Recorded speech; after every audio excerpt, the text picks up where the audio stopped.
حضرت سعد بن ابی وقاص رضی اللہ تعالی عنہ کا بیان ہے کہ رسول اللہ صلی اللہ علیہ وسلم نے چند لوگوں کو کچھ مال دیا اور وہ سعد رضی اللہ تعالی عنہ وہاں بیٹھے تھے۔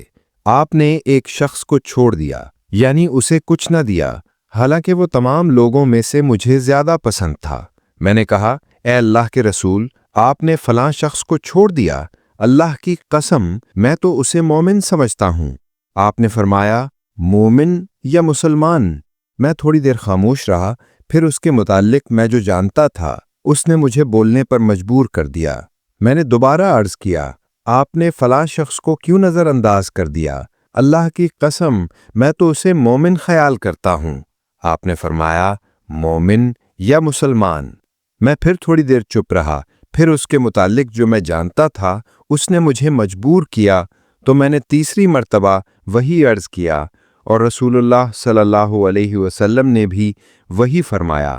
اس کے بعد آپ گویا ہوئے، اے سعد، میں ایک شخص کو کچھ دیتا ہوں، حالانکہ دوسرا شخص مجھے اس سے زیادہ محبوب ہوتا ہے، یہ اس اندیشے کے پیش نظر کہ کہیں ایسا نہ ہو کہ وہ اپنی کمزوری کی وجہ سے اسلام سے پھر جائے اور اللہ تعالیٰ اسے اوندھے منہ دوزخ میں ڈال دے۔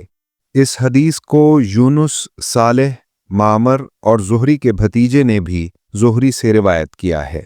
تشریح: اس حدیث سے معلوم ہوا کہ جس کے اندرونی حالات کا علم نہ ہو اسے مسلم تو کہہ سکتے ہیں، کیونکہ اسلام کا تعلق ظاہری اعمال سے ہے، لیکن اسے مومن نہیں کہنا چاہیے، کیونکہ یہ باطن کا معاملہ ہے، اس پر اللہ کے سوا اور کون مطلع ہو سکتا ہے؟ یا پھر یہ پیغمبر کا منصب ہے کہ وہ بذریعہ وحی باطنی احوال سے واقف ہو سکتا ہے۔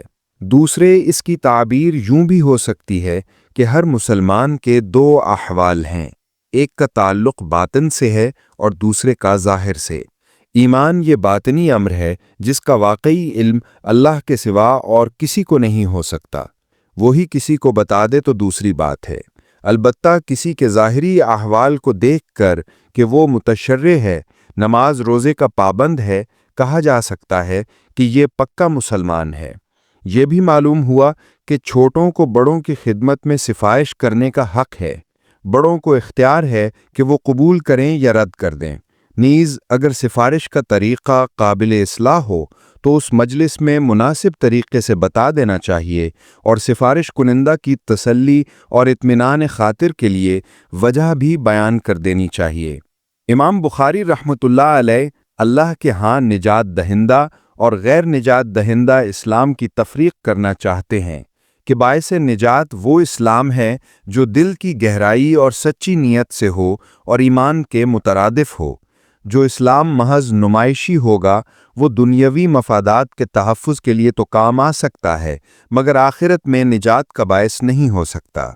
حاصل یہ کہ امام بخاری رحمۃ اللہ علیہ نے اسلام کے دو معنی بتا کر اسلام اور ایمان کے متعلق جو مغایرت معلوم ہوتی تھی اس کی وضاحت کر دی ہے کہ اسلام شرعی اور ایمان حقیقی میں کوئی مغایرت نہیں، البتہ وہ اسلام جو محض نمائشی ہو اس کا ایمان سے کوئی تعلق نہیں۔